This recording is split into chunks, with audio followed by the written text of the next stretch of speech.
Graças a Deus. Meus irmãos, a paz do Senhor. Meu Deus, que é isso, Deus? Como diz o nosso pastor Jairo Lucas Sacramento, que culto é esse vosso? Aleluia! Como Deus é bom, Deus. Olha nós aqui, por bondade e misericórdia dele. Que alegria! Quantos aqui na noite desse dia já sentiram a real presença do Senhor? Glória a Deus!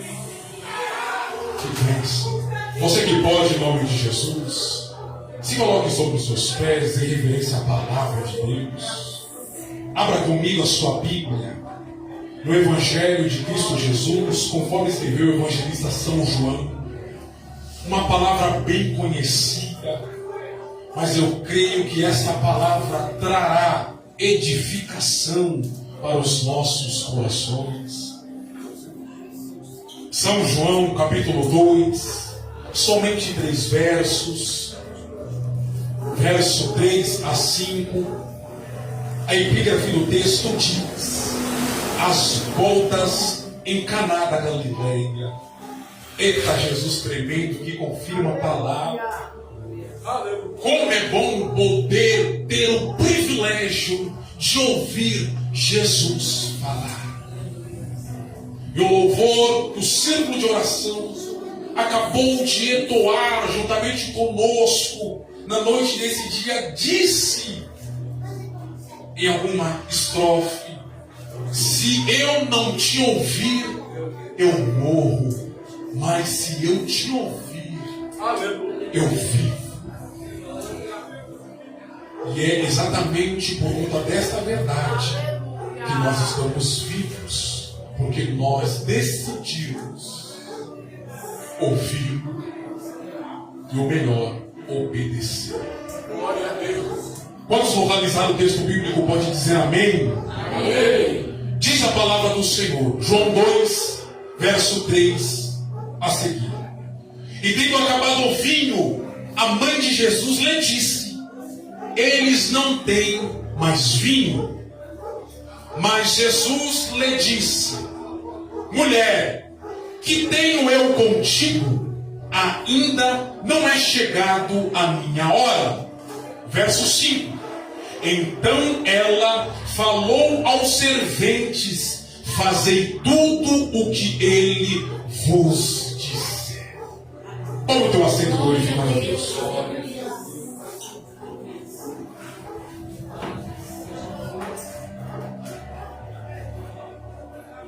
Queridos, bem sabemos nós que o nosso maior exemplo é Cristo Jesus. E quando nos atentamos para o exemplar sagrado, nós vamos perceber que o bom Cristo disse, e Mateus registrou em Moncainã, no Evangelho de Cristo conforme escreveu São Mateus, capítulo 11, verso de número 29.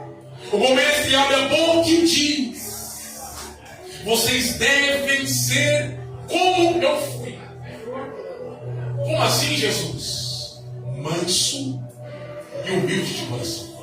E vocês, cumprindo isso que eu vos ordeno, vocês encontrarão para a alma de vocês descanso. Cristo, amada igreja, foi obediente em tudo. Ele nasceu, ele cresceu, ele viveu, ele morreu e ressuscitou debaixo de obediência. Aleluia! Eu vou falar de novo. Quando nos atentamos para a carta escrita aos Filipenses, capítulo 2, verso de número 5, missionária irmã Rosângela, o apóstolo São Paulo informa aos Filipenses a singela mensagem: que age em vós. Ou seja, tem que agir em nós, tem que ser uma realidade em nosso ser. O que, apóstolo Paulo? Aquilo que houve em Cristo Jesus. Meu Deus! Este sentimento, irmão Wesley, tem que aflorar na nossa alma, no nosso ser. O quê? O mesmo sentimento que houve em Cristo Jesus, que sendo Deus, não usurpou ser igual a Deus. O nosso irmão e professor presbítero Tiago já nos ensinou com mestria que Cristo Jesus, o nosso Senhor, ele tinha as duas naturezas, a saber, teotópica. Ele era 100% homem e 100% Deus. Irmão Arthur, que o apóstolo São Paulo queria nos informar com isso, que ele não usou das prerrogativas divinas em seu benefício próprio. Meu Deus. Ou seja, Deus não sente fome, Deus não sente sede, Deus não necessita do repouso. E Cristo Jesus, sendo Deus, ele não usou em benefício próprio o seu poder divino. Cristo necessitava do alimento sólido. Cristo, ele padecia sede. Isso é uma verdade que o evangelista São João, ele nos informa no Evangelho de Cristo, capítulo de número 4, o evangelho que ele escreveu, que ele, glória, vai ter um encontro, irmã Ana Paula, diaconisa da casa do Senhor, com uma mulher que ninguém dava valor, com uma mulher que a sociedade descartava, Gisele, com uma mulher que ninguém dava a mínima. Mas eu tenho que dizer algo aqui em alto e bom som, para a igreja do arrebatamento. E o que é, irmão Arthur? Quando o irmão ou a irmã, o senhor ou a senhora, se sentir sem valor, olhe para a cruz e diga para si mesmo: eu tenho tanto valor, meu Deus, que eu valo um Cristo crucificado. Meu Deus.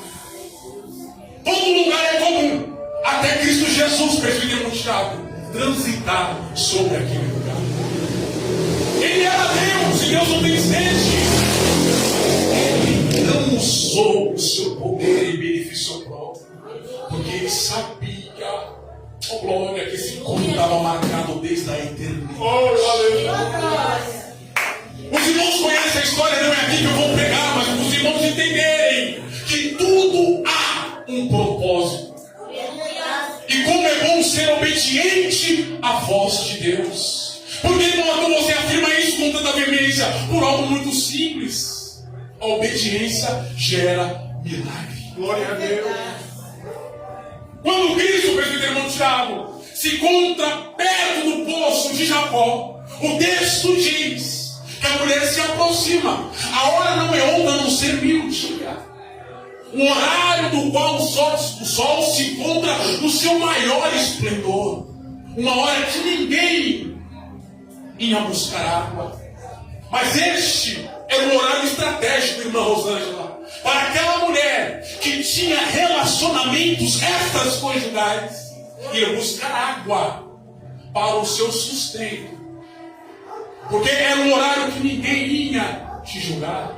Era um horário que ninguém ia falar mal dela. Era um horário que pessoas não iam olhar para ela e caçoar da vida pecaminosa que ela vivia. Meu Deus!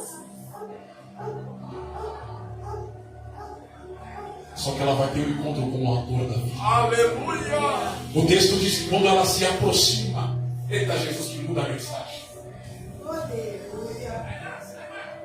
Jesus, com a voz de amor, como já foi dito aqui pela nossa irmã missionária Rosa, se dirige a ela dizendo: mulher.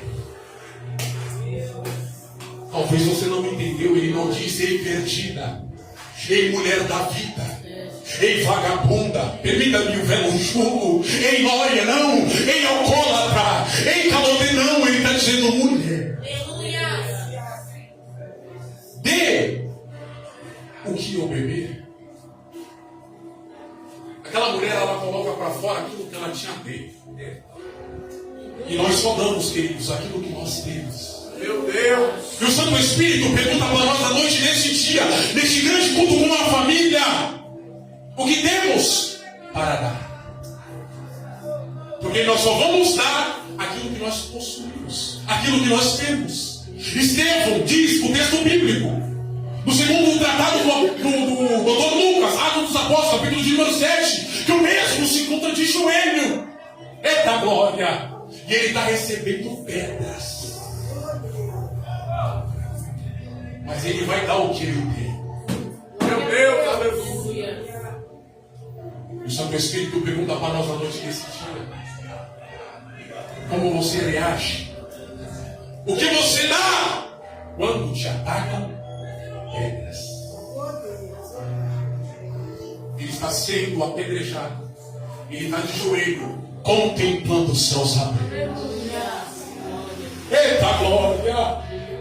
E o texto sagrado diz: ele coloca para fora aquilo que ele tinha no seu interior. O que, irmão?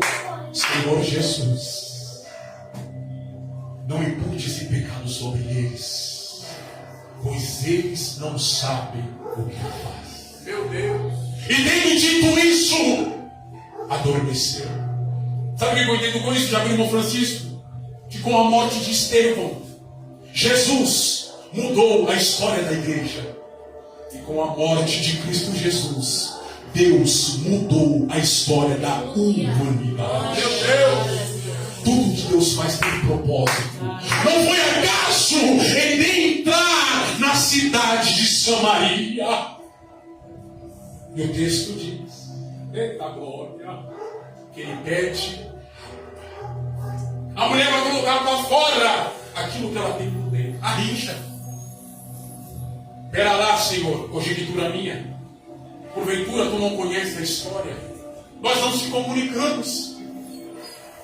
Como que o Senhor, sendo judeu, se dirige a mim, que sou mulher samaritana?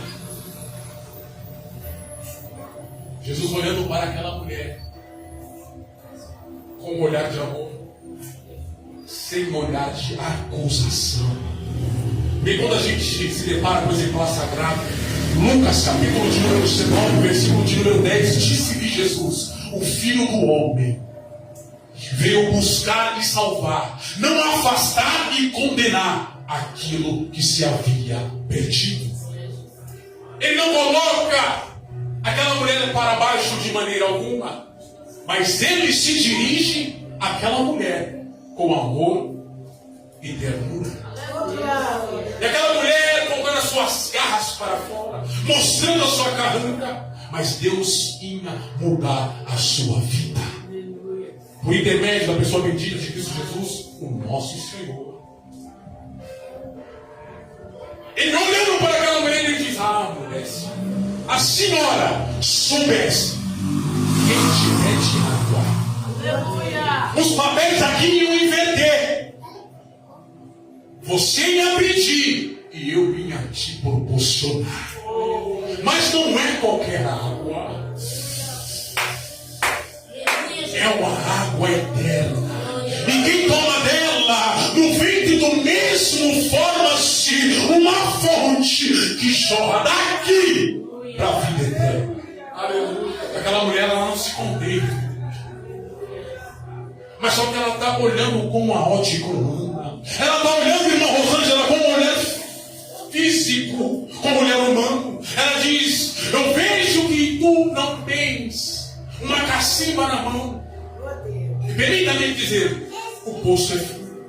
Como o Senhor vai tirar essa água? Faça o seguinte, mulher. Eu percebi que eu causei em ti curiosidade. Vai lá e chama o teu marido.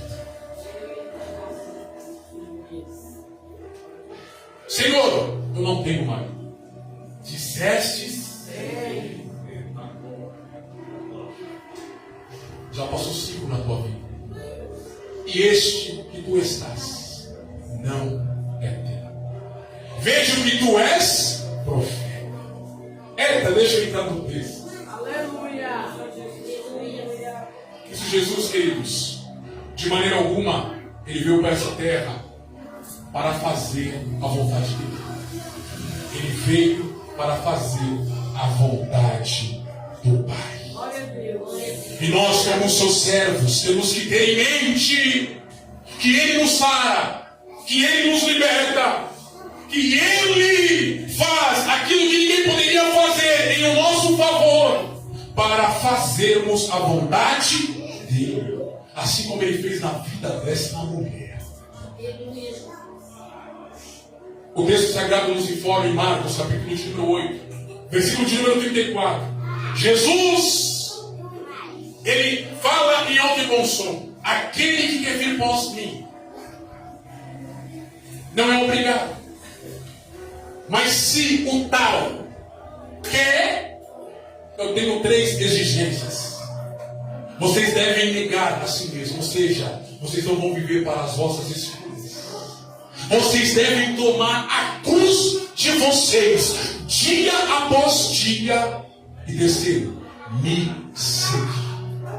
Ou seja, servo é escravo. E logo escravo, irmão meu, não tem vontade própria. Escravo dá para obedecer. Escravo dá para servir e servir bem. Só o que acontece é que as pessoas já não querem mais servir. Por quê? Porque elas não querem mais obedecer.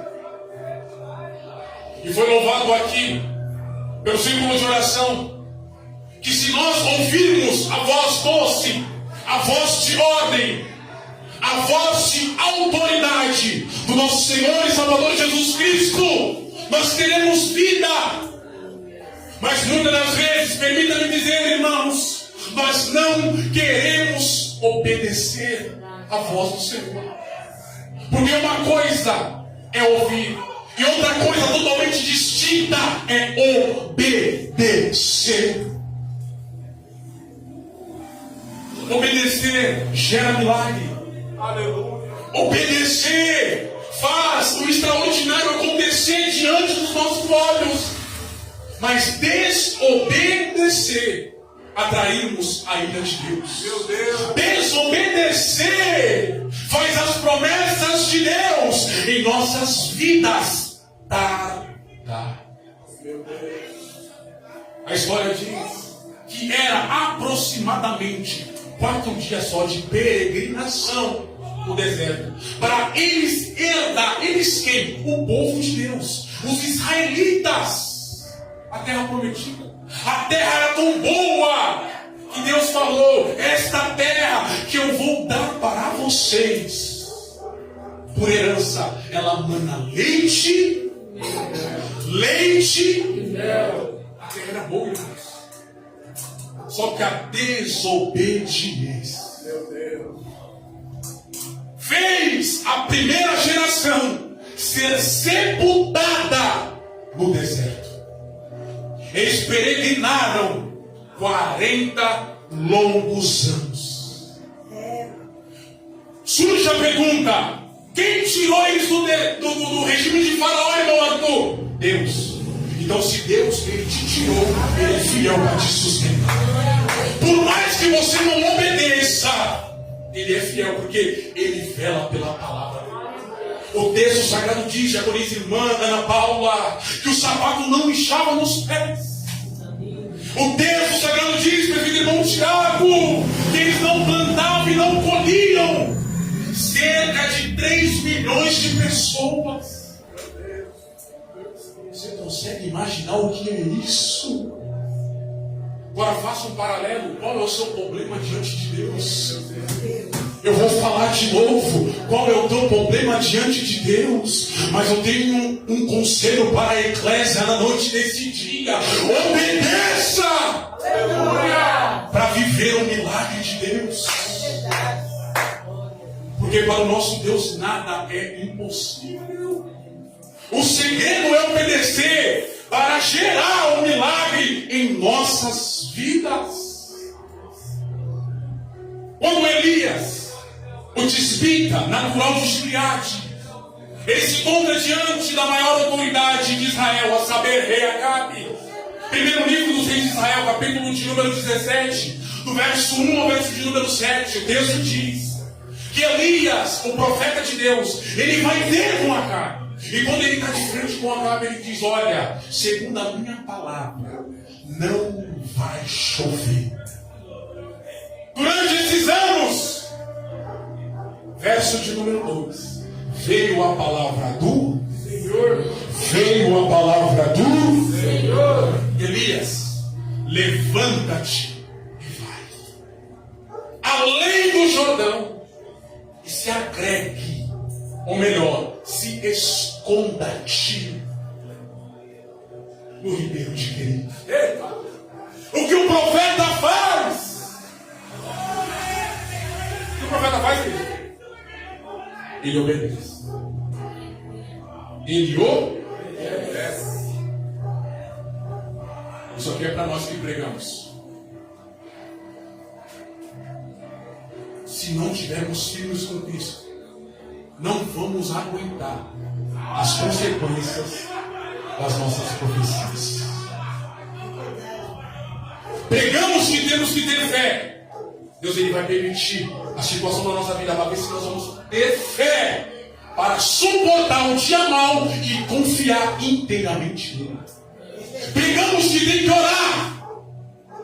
Será que nós estamos orando? Pregamos que temos que ser santo. Será que nós temos que santificar a nossa vida dia após dia? É por isso que a multidão se maravilhava de Jesus. Por que ele morreu? Porque ele era diferente da classe sacerdotal da época, dos escribas, dos fariseus. Eles viam em Jesus a autoridade. Aleluia! Porque ele pregava, mas ele vivia o que ele pregava. Assim Elias, ele obedece, presbítero. Deus poderia fazer muito bem o que ele fez com o seu povo de Israel. Mandava o maná diariamente, assim fazer com o seu profeta. Mas não, Deus decidiu por vontade própria enviar os povos. Eu imagino Elias, irmãos, com as costas do ribeiro, da onde ele saciava sua sede, se deparando com os corvos. Em 2 períodos do dia, de manhã e de tarde, e os corvos que são animais imundos e carnívoros, levando para o profeta de Deus pão e carne. Oh, aleluia! Surge a pergunta, qual é, irmão Arthur? Porque Elias viveu esse milagre, porque ele obedeceu. Oh, aleluia! Quer viver o milagre? Obedeça. É verdade. É simples. Porque o cego, contido em João capítulo de número 9, voltou enxergando. Quando Jesus fez barro com saliva e untou seus olhos e disse para ele se lavar no tanque chamado Siloé, porque ele obedeceu. Porque a multidão, em Mateus capítulo de número 14, viveu a multiplicação por conta de um rapaz que era responsável, que disponibilizou 5 pães de cevada e 2 peixinhos, porque eles acataram a ordem de Jesus. E qual foi a ordem de Jesus, irmão Arthur? Assentai-vos em grupos de 50 e em grupos de 100.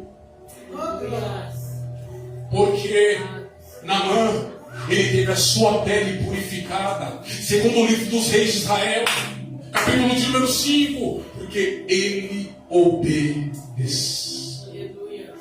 O segredo, queridos, é obedecer. Se nós queremos viver uma vida diferente, nós temos que obedecer. Meu Deus, é verdade. Se depare com a Bíblia. Precisamente no Novo Testamento. O vento obedece. O mar obedece. O peixe obedece. Eita glória, a tempestade obedece. O defunto obedece. E porque nós não obedecemos, Deus está pronto para nos abençoar, irmão Cairã. Mas Ele exige de nós obediência. E quando nós obedecemos, nós vivemos aquilo que Ele tem para nós. Tudo é por intermédio da obediência. Lembrei-me aqui, missionária, de algo terrível. Para eles obterem a terra que mandava leite e mel, por intermédio do líder Josué, o que eles tiveram que fazer para as muralhas cair. obedecer. E qual que foi a ordem de Deus? É para rodear. Cada dia, uma volta. E no 7º dia, 7 voltas. Quando vocês cumprirem as voltas, esta é a recomendação de Jeová. Gritem, toquem a buzina e as muralhas. Aleluia! Eu vou falar de novo. Vão cair. Tem que obedecer, irmãos. Não tem jeito. E a desobediência, irmão, o que causa? Juízo. Tardança das promessas. Parece que vejo o primeiro casal, visto que hoje é culto com a família, estavam num paraíso chamado Éden, e só saíram de lá porque decidiram, por vontade própria, desobedecer. O que você quer dizer com isso, irmão? É algo muito simples. Não troque, não substitua aquilo que é passageiro por aquilo que é eterno. Eles foram feitos, irmã Rosângela, para viver eternamente. Visto que no jardim que eles estavam havia a árvore do fruto da vida. Não desobedeça, obedeça, guarde a palavra, fique com a palavra. E aqui nessa história, queridos, não é diferente. A mãe de Jesus percebeu que o vinho da festa, dessa grande boda, deste casamento, acabou.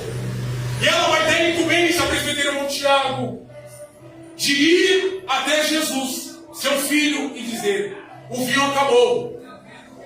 Cristo, olhando para ela, ele diz no verso que nós lemos no início: mulher, o que tenho eu contigo ainda não é chegado a minha.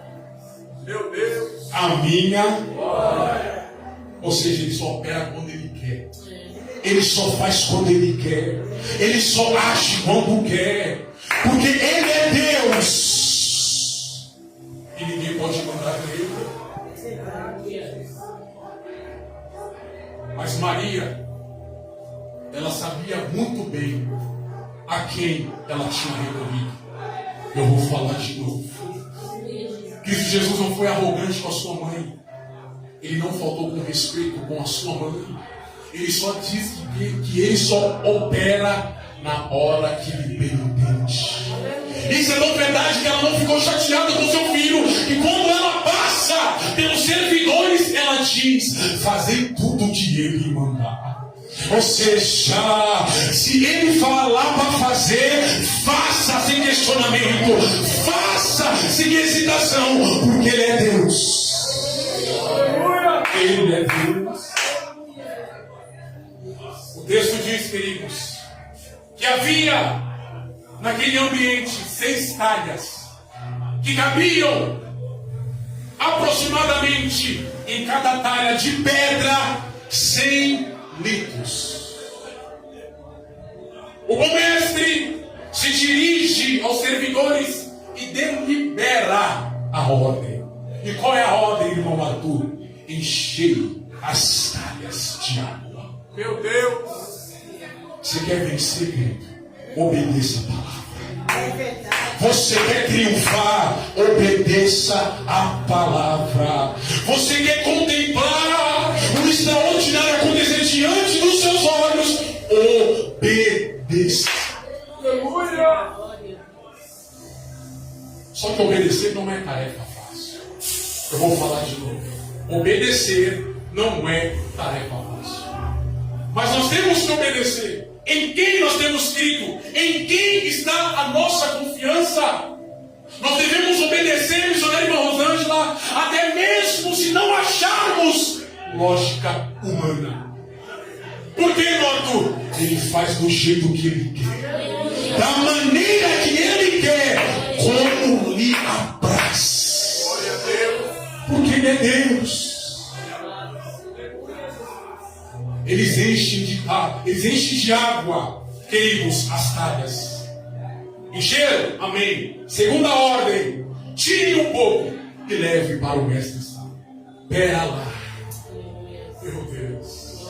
Hebreus 11, verso 6. A fé.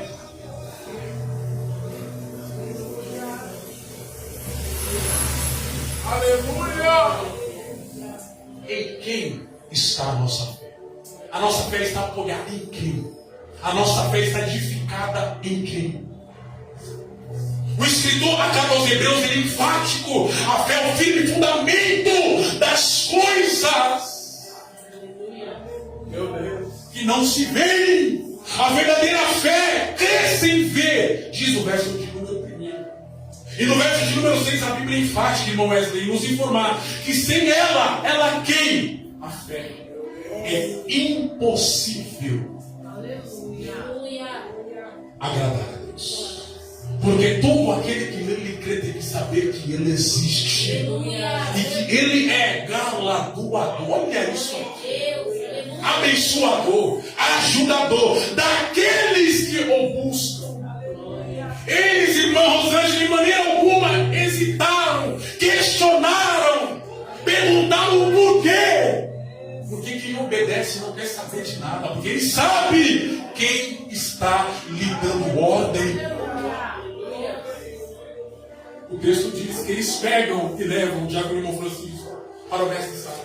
O mestre Sala!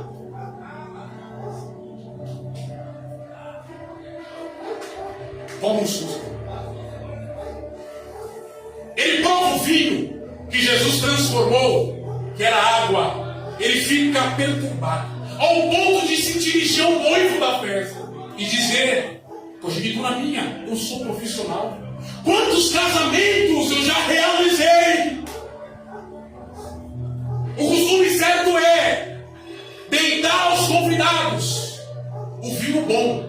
E depois que os mesmos se encontram embriagados, nós deitamos o vinho inferior. Mas eu percebi aqui, meu Deus, aleluia, que vocês têm outro costume. Vocês deixaram o melhor para o final.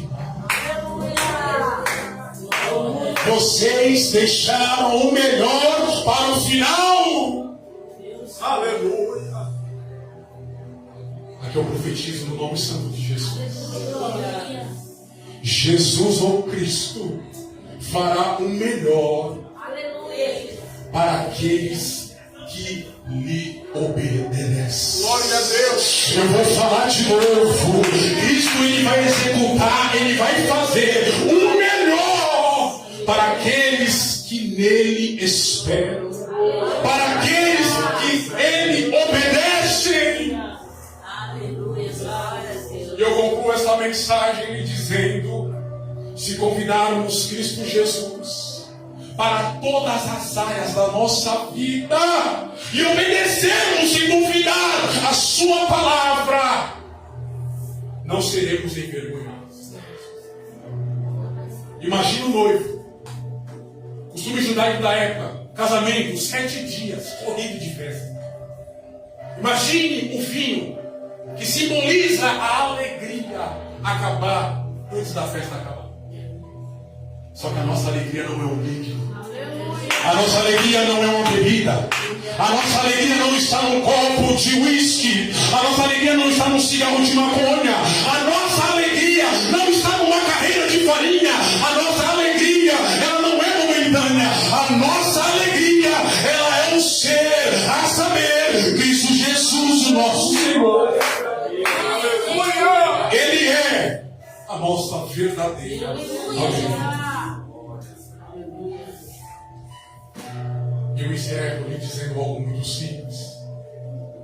Deus, na pessoa bendita de Cristo Jesus, Ele exige de nós obediência e não sacrifício de tudo. A festa só continuou, claro, porque Jesus estava lá, mas eles obedeceram sem questionar. Obedeça e vive o milagre.